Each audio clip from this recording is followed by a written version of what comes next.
Assalamualaikum. Waalaikumsalam.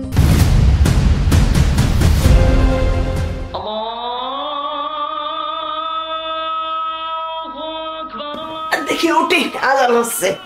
আজ শিকারে শুয়ে থেকে লাভ নাই, যাই নামাজটা পড়ি লিগে।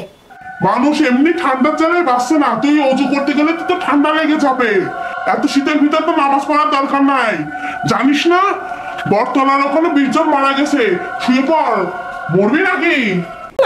এত শীতের ভিতর নামাজ পড়বো না বাবা, এক বেলার নামাজ আর এক বেলায় পড়ে দেবো। এত শীতে উঠা যাবে না, থাক ঘুমায়।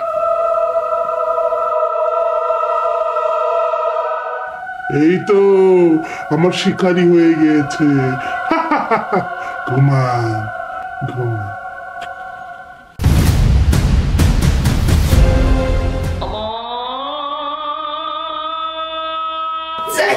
দেখে আজান হচ্ছে, নামাজটা পড়েলি। এত শীতের মধ্যে উঠার দরকার কি? শুয়ে পড়, শীতের মধ্যে নামাজ পড়তে যাবি।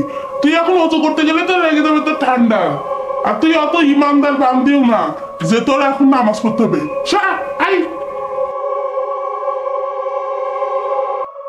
না, আমার মনে শয়তানে ধরেছে। দেখি আউযুবিল্লাহি মিনাশ শাইতানির রাজিম, বিসমিল্লাহির রহমানির রহিম। এই শীতকালে আমি সবাইকে আমার ফাঁদে ফেলি। যারা 5 ওয়াক্ত নামাজ কালাম পড়ে তাদেরকেও আমি আমার ফাঁদে ফেলে তাদের নামাজ থেকে বিরত রাখি। কিন্তু এই মহিলা আমার কথা শুনলো না, আমাকে অমান্য করলো। আমি দেখি ও কি করে অজু করে। অজু তো না হলে নামাজ হবে না। এখন আমি ওকে অজুর থেকে আটকাবো।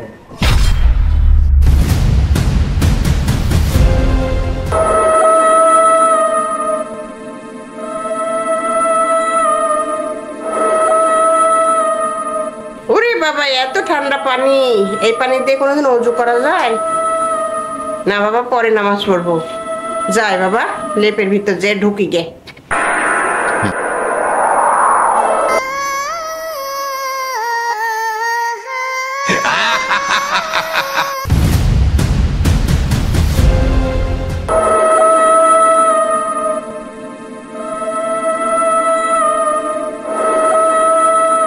ওরে ঠান্ডা পানি,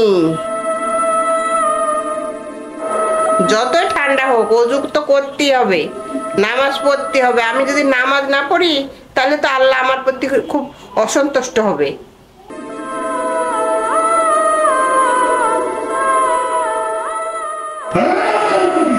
আমার কথা শুনলো না, ওর আজকে আমি নামাজের বাধা দেব। নামাজ পড়িস না, নামাজ পড়িস না, নামাজ পড়িস না।